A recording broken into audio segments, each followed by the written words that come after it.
Carissimi tutti, Sawa Bona, le docteur Rondo Ridotto depuis la cour du palais communal de Conseillonne. J'espère que vous vous portez merveilleusement bien et que vous n'avez de cesse de rechercher votre créateur. Des updates avant de continuer. J'ai enfin créé un site, le drrondoridotto.fr. Vous y retrouverez certains scripts des vidéos ainsi que des flash thoughts occasionnels que je publierai, à défaut d'assez de temps pour en faire une vidéo. Après, il y aura certainement d'autres contenus que nous verrons au fur et à mesure. Vous avez probablement remarqué que la plupart, sinon toutes les vidéos dans lesquelles j'apparais ne sont plus accessibles. La raison en est que dans les prochains mois, je devrais honorer un engagement professionnel dans une institution. Du coup, il est toujours préférable d'éviter de trop attirer l'attention pour le moment. Je prierai donc ceux d'entre vous qui ont des vidéos où j'apparais de les garder sous le sceau de la confidentialité et au besoin de retirer celles qu'elles auraient republiées sur des plateformes publiques. Vous pourriez cependant dissocier l'audio pour en faire une autre vidéo avec d'autres images ou vidéos afin de les republier, ce que je ferai moi-même au fur et à mesure pour les autres vidéos. Le podcast d'aujourd'hui est la version longue de celui que j'ai publié il y a quelques semaines et qui était une idée d'un protecteur de la commune de Conseillonne, Don Jorge, que nous remercions de tout cœur. Le projet de loi sur le pass sanitaire a été adopté en France. Les sénateurs et les députés en débattent ou en débattaient. Question de donner l'impression en masse qu'ils sont en train de défendre les intérêts de ces dernières. Ou qu'en fait, rien n'a encore été décidé. Pourtant, nous savons tous, et les résidents de la commune de Conseillonne mieux encore, que tous ces sénateurs et députés ne sont que des pantins à la solde du Seigneur ténébreux. Dans d'autres pays européens, le pass est déjà un acquis. Danemark, Hongrie, Autriche, Portugal, Luxembourg. Petit à petit, l'étau se resserre. Pour l'heure, le pass sanitaire consiste, dans la plupart de ces pays, dans une preuve de vaccin ou un test antigénique ou PCR négatif, datant de moins de 48 heures. À défaut de ce pass, vous ne pouvez accéder à certains lieux publics, qui pour l'heure ne sont que des lieux de loisirs et de culture. Mais ne vous y trompez point, ils finiront par étendre cette liste pour inclure les centres commerciaux ou les supermarchés. Personne ne pourra vraiment prétendre ne les avoir pas vus venir.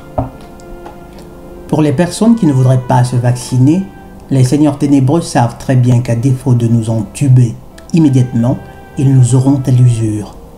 Ils savent que personne ne supporterait indéfiniment de se faire procurer la sensation désagréable d'un coton-tige dans les profondeurs de la muqueuse nasale, simplement pour avoir accès à une salle de sport, à un restaurant ou à un musée. Encore, il ne s'agit là d'activités qui ne se font en général que de façon sporadique. Bouffer par contre, ça se fait en général chaque jour. Les plus faibles d'esprit ont abdiqué depuis longtemps et se sont gentiment fait vacciner. En fait, il y en a qui n'ont même pas éprouvé, à un quelconque degré, le besoin de se demander si se vacciner était un choix judicieux. Peut-être en connaissez-vous autour de vous.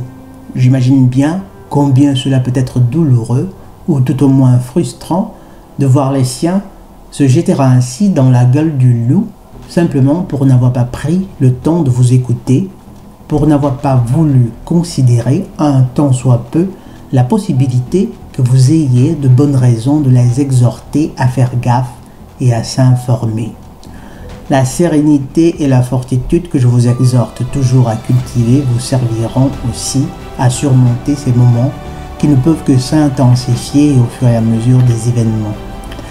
Sachez qu'il en sera de même pour la marque du Seigneur ténébreux, la marque de la bête. Vous verrez vos proches se résoudre à aller la prendre, vous saurez au fond de vous qu'ils seront ainsi en train de vendre leur âme au diable, qu'ils seront en train de céder le pouvoir au Seigneur ténébreux sur leur bien le plus précieux, leur moi ultime. Et vous ne saurez ni ne pourrez les en dissuader, et il ne vous restera plus que de vous contenter d'avoir mal.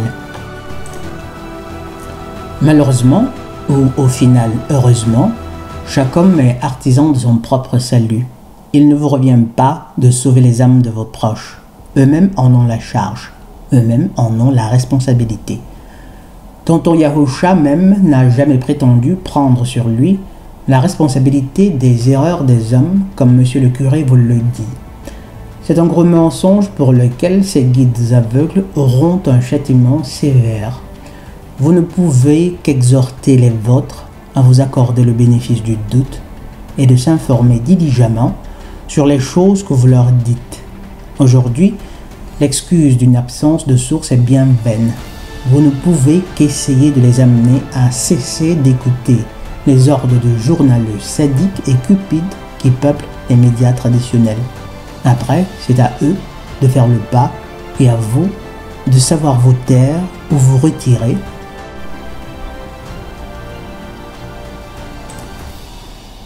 Lorsque votre avis semble être inopportun ou peu apprécié.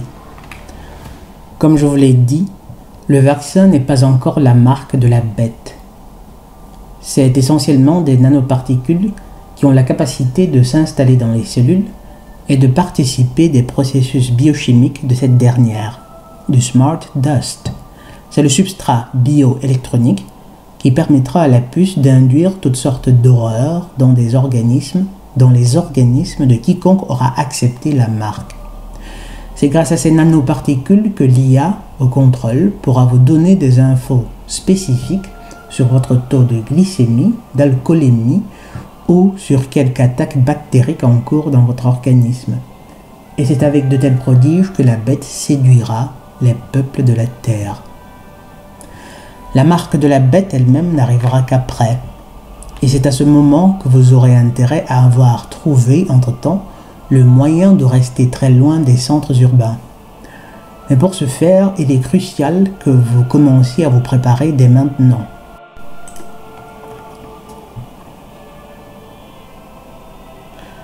L'idéal étant de considérer l'opportunité de vous transférer dans quelques pays dits du tiers-monde, où le contrôle de l'IA ne sera jamais aussi fort.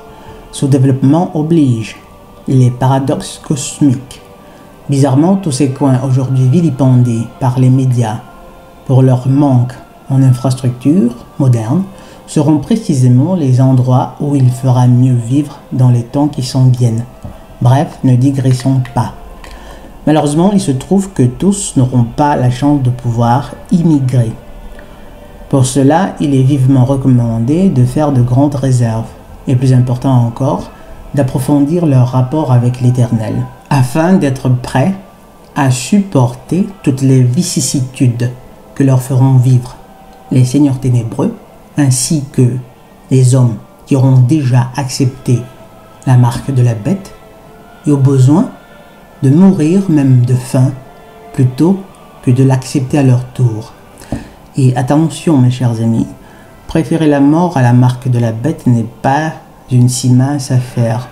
Vous savez, dans les premières décennies de ce siècle, ou même avant, il y avait de nombreux films qui dépeignaient des tableaux prévisibles d'un futur proche en s'inspirant des Écritures.